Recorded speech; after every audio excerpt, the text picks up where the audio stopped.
வணக்கம். இது உங்களுக்கான ஒரு ஆழமான அலசல். இன்னைக்கு நம்ம பார்க்க போறது ஓஷோவோட பியாண்ட் என்லைட்மெண்ட் சொற்பொழிவு தொடர்ல இருந்து 22வது ஆடியோவு. இதுல சில பேர் ஓஷோ கிட்ட ரொம்பவே தனிப்பட்ட ஆழமான கேள்விகளை கேக்குறாங்க. ஆமா. ஒருத்தர், உங்க பக்கத்துல வர்றதுக்கே எனக்கு பயமா இருக்கு, ஒரு மாதிரி நடுக்கமா இருக்கு அப்படின்னு சொல்றாரு. இன்னொருத்தர், இந்த அசிங்கமான உலகத்தை பார்த்து எனக்கு சலிச்சு போச்சுன்னு சொல்றாரு. அப்புறம் ஒருத்தர் தியானத்துல தான் உடம்புக்குள்ளேயே வெளிச்சத்தை பாக்குறதா சொல்றாரு. இதுக்கெல்லாம் ஓஷோ சொல்ற பதில்கள் நாம எதிர்பார்க்கிற மாதிரி இல்லாம ரொம்பவே புரட்சிகரமா இருக்கு. நிச்சயமா, ஒரு குருவை சந்திக்கிறது ஏன் ஒரு விதமான மரணம்னும், சலிப்புங்கிறது எப்படி ஒரு உயர்வான அறிவோட அடையாளம்னும். ஆமா, நம்ம உடம்புக்குள்ள இருக்கிற அந்த ஒளி உடல்னா என்னன்னு, அப்புறம் ஆண் பெண் குணங்களை தாண்டி ஒரு முழுமையான மனுஷன் எப்படி இருக்கணும்னு ரொம்ப ஆழமான விஷயங்களை அலசுறாரு. சரி, அப்போ உள்ள இறங்கியே பாத்திரலாம். முதல்ல அந்த பயத்துல இருந்தே ஆரம்பிப்போம். ஒரு குருவை சந்திக்கிறது மரணத்துக்கு சமம்னு சொல்றாரு. ஆமா, எனக்கு இதை கேட்ட உடனே ஒரு மாதிரி இருக்கு. இது ஒரு நவீன காதுக்கு ஒரு கல்ட் லீடர் பேசுற மாதிரி கூட துணிக்க வாய்ப்பு இருக்கு இல்லையா? நிச்சயமா அந்த சந்தேகம் வரலாம்.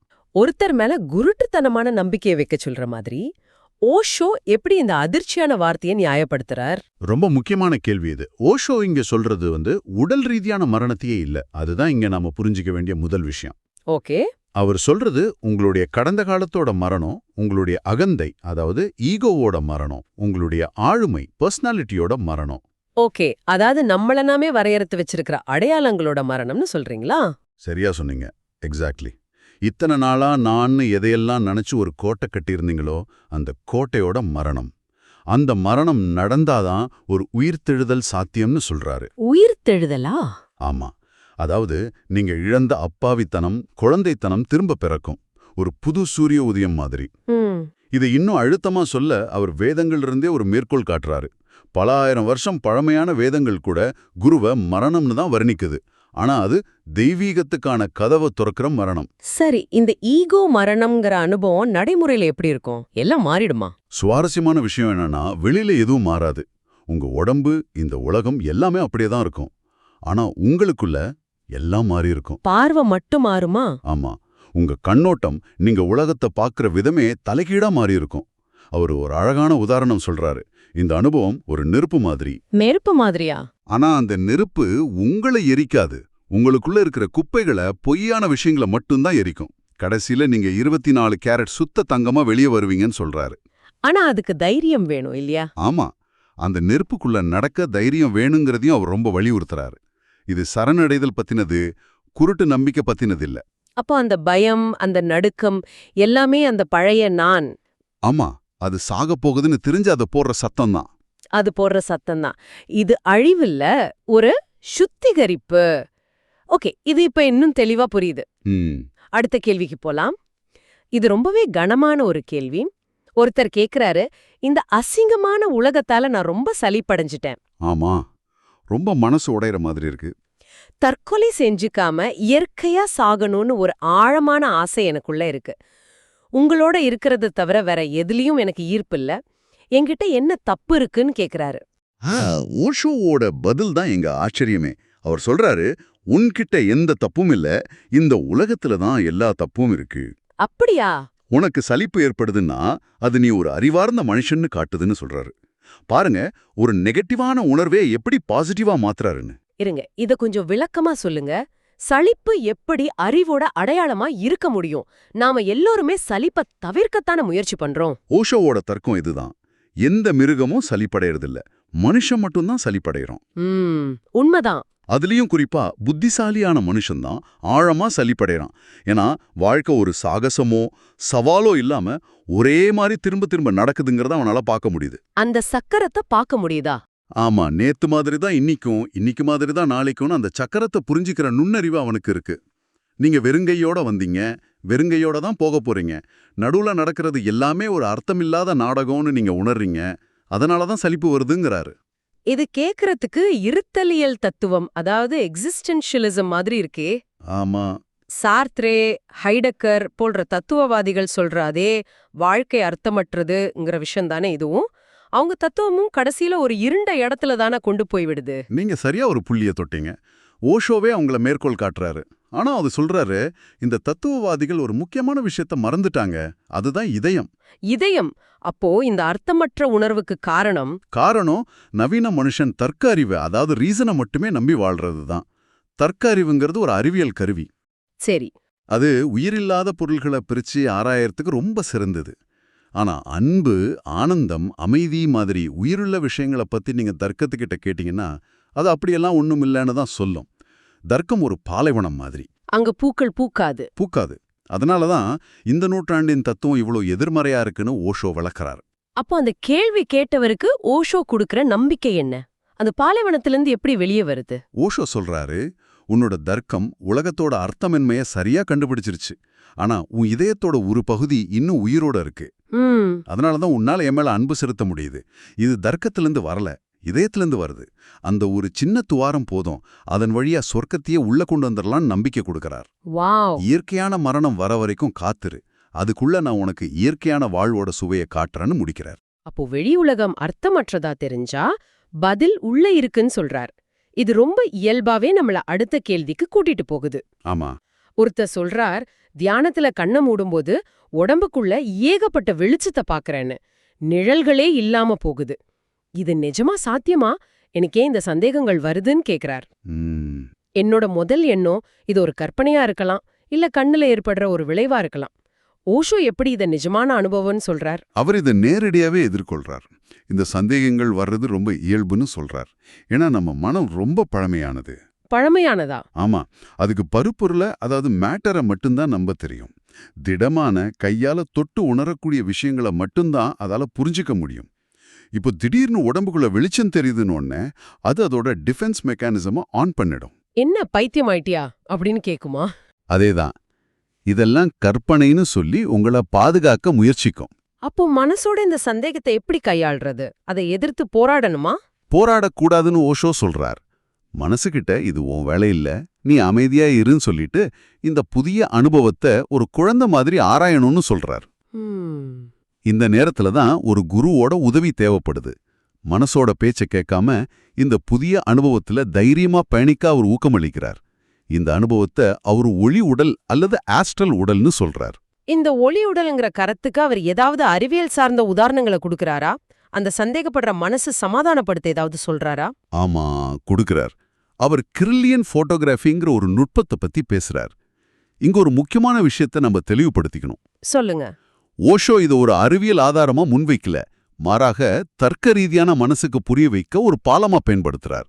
ஓகே, அந்த நுட்பத்தை பத்தி சொல்லுங்க. அது எப்படி வேலை செய்யுது? அது சோவியத் யூனியன்ல கண்டுபிடிக்கப்பட்ட ஒரு நுட்பம். உயிரினங்களை சுத்தி இருக்கிற ஒளிவட்டத்தை, அதாவது ஆராவை புகைப்படம் எடுக்க முடியும்னு சொல்லப்படுது. அவர் ஒரு ஆச்சரியமான உதாரணத்தையும் சொல்றார். என்ன உதாரணம்? ஒருத்தரோட கை விபத்துல துண்டிக்கப்பட்ட பிறகு அந்த இல்லாத கைய புகைப்படம் எடுத்தா பருப்பொருள் கை அங்க இல்லனாலும் அதோட ஒளிவட்ட கை, அதாவது எலக்ட்ரிக்கல் கை இன்னும் அந்த புகைப்படத்துல தெரியும்னு சொல்றாரு. ஒரு நிமிஷம், இது ஒரு பெரிய கூற்று. ஏன்னா இன்றைய அறிவியல் பார்வையின்படி கிர்லியன் புகைப்படம் காட்டுறது ஒரு அமானுஷ்ய ஒளிவட்டத்தை இல்ல, அது அந்த பொருளுக்கும் புகைப்பட தகட்டிற்கும் இடையில் உள்ள ஈரப்பதத்தோட அயோனியாக்கம், அயோனைசேஷன் ஆஃப் மாய்ஸ்சர் தான் காரணம்னு சொல்லுது. நீங்க சொல்றது முற்றிலும் சரி. அதனாலதான் நான் சொன்னேன், ஓஷோ இதை ஒரு அறிவியல் ஆய்வு கட்டுரையா சமர்ப்பிக்கல. அவர் அந்த காலத்துல இருந்த ஒரு அறிவியல் கருத்தை எடுத்து தன் சீடரோட உள்ளனுபவத்தை நியாயப்படுத்த பயன்படுத்துறார். புரியுது. அவர் சொல்ல வர்றது இதுதான். பாரு, நம்மளோட 5 புலன்களுக்கு அப்பாலும் சில விஷயங்கள் இருக்கு, விஞ்ஞானம் கூட அதை ஆராயுது. அதனால உன்னோட உள் அனுபவத்தை நீ கற்பனைன்னு ஒதுக்காத. அதுக்கு ஒரு உண்மைத்தன்மை இருக்கலாம், தைரியமா அதை ஆராய்ஞ்சு பாரு அப்படின்னு சொல்றாரு. ஆமா, இது ஒரு ஆறுதல் படுத்தும் உத்தி, அறிவியல் ஆதாரம் இல்ல. இது ஒரு நல்ல விளக்கம். சரி, அடுத்ததா ஒரு சுவாரஸ்யமான கேள்வி வருது. புத்தரோட இயல்பு ஆணை விட பெண் மாதிரி இருக்குன்னு யாரோ சொன்னதை மேற்கோள் காட்டி ஒருத்தர் கேட்கிறார். ஆமா. இதை வச்சு ஓஷோ ஒரு முழுமையான மனுஷன் எப்படி இருக்கணும்னு ரொம்ப அழகா பேசுறார். ஆமா, சமூகத்தோட ஆழமான ஒரு கண்டிஷனிங்க அவர் இங்க தாக்குறார். அன்பு, இரக்கம், கருணை மாதிரியான மென்மையான குணங்கள் எல்லாம் பெண்மை சார்ந்தவைனும், வீரம், தைரியம், தர்க்கம் மாதிரியான கடினமான குணங்கள்லாம் ஆண்மை சார்ந்தவைனும் நம்ம சமூகம் பிரிச்சு வச்சிருக்கிறதையா? அதேதான். அது அவர் கடுமையா விமர்சிக்கிறார். இது மனித குலத்துக்கே செஞ்ச ஒரு பெரிய துரோகம்னு சொல்றார். ஆமா, அவரை குடுக்கிற உதாரணங்கள் ரொம்பவே நம்ம வாழ்க்கையோட பொருந்தி போகுது. ஒரு பையன் அழுதா என்ன பொண்ணு மாதிரி அழறன்னு சொல்றோம். ஒரு பொண்ணு மரம் ஏறினா பொம்பளை பிள்ளைக்கு இது அழகில்ல, கீழே இறங்குன்னு சொல்றோம். சின்ன வயசுல இருந்தே இந்த பிரிவினை ஆரம்பிச்சிடுது. இதோட விளைவு என்ன தெரியுமா? 2 பேருமே தங்களுக்குள்ள இருக்கிற ஒரு பாதியை இழந்துடுறாங்க. மரம் ஏறுறதுல ஒரு சுதந்திரம், ஒரு ஆனந்தம் இருக்கு. அத பெண்கள் இழக்கறாங்க.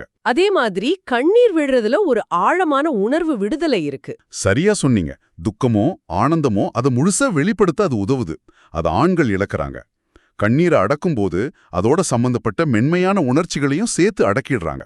இதனாலதான் பல ஆண்களால அன்ப ஆழமா உணர முடியாம போகுதுன்னு ஓஷோ சொல்றார். ஆமா. அப்போ ஒரு முழுமையான மனிதன் எப்படி இருக்கணும்னு அவர் சொல்றார். அவர் சொல்றாரு, ஒரு முழுமையான மனிதன் ஒரே நேரத்துல 2 குணங்களையும் கொண்டிருக்கணும். ஒரு ரோஜா இதழ் போல மென்மையாகவும், தேவைப்பட்டா ஒரு வாழை போல கூர்மையாகவும் கடினமாகவும் இருக்கணும். சூழ்நிலைக்கு ஏத்த மாதிரி. ஆமா, சூழ்நிலைக்கு ஏத்த மாதிரி இந்த 2 குணங்களையும் வெளிப்படுத்த தெரியணும். இந்த நெகிழ்வு தன்மைதான் வாழ்க்கைய முழுமையா வாழ வைக்கும். ஆண் பெண்ணுங்கிற இந்த செயற்கையான கூண்டுகளை உடைச்சிட்டு எல்லாரையும் எல்லா இயற்கை குணங்களையும் அனுபவிக்க அனுமதிக்கும் போதுதான் ஒரு ஆரோக்கியமான உலகம் உருவாகும்னு அவர் நம்புறார். இந்த உரையின் இறுதியில ஓஷோ தன்னோட நோக்கம் என்னன்னு ரொம்ப சக்தி வாய்ந்த வார்த்தைகள்ல சொல்றார். இந்த உலகத்துல இருக்கிற அத்தனை விஷயத்தையும் குடிக்க நான் தயாரா இருக்கேன்னு சொல்றார். ஆமா, ஒரு நிமிஷம் அப்படியே உரைய வைக்கிற வாக்கியம் அது. அவர் எதை விஷம்னு சொல்றார்? மனிதர்களை பிரிக்கிற, அவங்கள ஒருத்தருக்கொருத்தர் எதிரியா மாத்துற, அவங்கள பைத்தியமாக்குற எல்லா இசன்களையும் அவர் விஷம்னு சொல்றார். மதங்கள், அரசியல் சித்தாந்தங்கள். ஆமா, ஹிந்து மதம், கிறிஸ்தவம், இஸ்லாம் போன்ற மதங்கள், கம்யூனிசம், பாசிசம் போன்ற அரசியல் சித்தாந்தங்கள், தேசியம், இனம், பாலின பாகுபாடுன்னு மனுஷனை சின்ன சின்ன கூண்டுகளுக்குள்ள அடைக்கிற எல்லாமே விஷம்தான். அவர் ரொம்ப நேரடியாவே சோவியத் யூனியனையும் அமெரிக்காவையும் விமர்சிக்கிறாரு. அது பனிப்போர் காலம். ஆமா, அந்த அரசியல் சூழலை மனசுல வச்சு பார்க்கும்போது அவருடைய விமர்சனத்தோட வீரியம் புரியுது. சோவியத் யூனியன்ல கம்யூனிசம் மட்டும்தான் மதம்னு சொல்லி அங்கிருந்த ஆன்மீகவாதிகளை சித்திரவதை செஞ்சாங்கன்னு சொல்றாரு. அதே மாதிரி அமெரிக்கா தன்னோட பொருளாதார சக்தியை பயன்படுத்தி மத்த நாடுகளோட சுதந்திரத்தை மறைமுகமா அழிக்குதுன்னு சொல்றாரு. இங்க நாம அந்த ஸ்பெசிபிக்கான அரசியல் விமர்சனங்கள் எடுத்துக்கிட்டு விவாதம் பண்றது முக்கியம் இல்ல. ஆமா, அவர் சுட்டிக்காட்டுற அந்த அடிப்படை கொள்கை தான் முக்கியம்னு நினைக்கிறேன். அதாவது எந்த ஒரு சித்தாந்தம், அது இடதுசாரியா இருந்தாலும் சரி, வலதுசாரியா இருந்தாலும் சரி, அது தனிமனித சுதந்திரத்தை நசுக்கி தன்னை மட்டுமே முன்னிறுத்தினா அது விஷம்தான். இதுதானே அவர் சொல்ல வர கருத்து. மிகச்சரியா சொன்னீங்க. அந்த சித்தாந்தங்கள்ங்கிற கூண்டுகள்ல இருந்து மக்களை விடுவிச்சு அவங்களுக்கு திரும்பவும் சிறகுகளையும் முழு வானத்தையும் திருப்பி கொடுக்கறது தான் தன்னோட வாழ்நாள் முயற்சின்னு ஒரு முடிக்கிறாரு. இந்த ஆழமான அலசல்ல அகந்தையின் மரணம், சலிப்பின் மேன்மை, ஒளி உடல், முழுமையான மனிதன், சித்தாந்தங்களுங்கிற விஷம்னு பல தலங்கள்ல ஓஷோவோட கருத்துக்களை பார்த்தோம். ஆமா, ஒரு குருவை சந்திக்கிறதுல இருக்கிற பயத்துல ஆரம்பிச்சு ஒட்டுமொத்த மனித குலத்தையும் சிறைப்பிடிச்சிருக்கிற சித்தாந்தங்கள் வரைக்கும் ஒரு பெரிய பயணத்தையே செஞ்சிருக்கோம். அவர் சித்தாந்தங்களை விஷம்னு சொன்னது ரொம்ப சக்தி வாய்ந்த ஒரு கருத்து. அவர் சொல்ற குறிப்பிட்ட அரசியல் விமர்சனங்களை நாம ஏத்துக்கிறோமா இல்லையாங்கிறது 2வது விஷயம். ஆனா நாம எந்த மாதிரியான கண்ணுக்கு தெரியாத கூண்டுகளுக்குள்ள வாழ்றோம், எந்த சித்தாந்தங்கள் நம்மள வரையறுக்குது, நம்ம சுதந்திரத்தை பறிக்குதுன்னு நம்மள நாமே கேட்டுக்க வைக்கிறது தான் இந்த உரையாடலோட நோக்கம் நான் நினைக்கிறேன். அப்போ உங்களுக்காக ஒரு இறுதி சிந்தனை. ஓஷோ மதங்கள், அரசியல் சித்தாந்தங்கள் மாதிரி பெரிய விஷயங்களை விஷம்னு சொல்றார். ஆனா நம்மளோட தனிப்பட்ட வாழ்க்கையில நம்ம வளர்ச்சியை தடுக்கிற, நம்மள ஒரு சின்ன வட்டத்துக்குள்ள அடைக்கிற விஷம் அல்லது சித்தாந்தம் எதுன்னு நீங்க நினைக்கிறீங்க? அது ஒரு குடும்ப நம்பிக்கையா இருக்கலாம், சமூக எதிர்பார்ப்பா இருக்கலாம், இல்ல நீங்களே உங்களுக்கு போட்டுக்கிட்ட ஒரு தடையா கூட இருக்கலாம். அது எதுன்னு அடையாளம் காண்றதுதான் விடுதலைக்கான முதல் படி.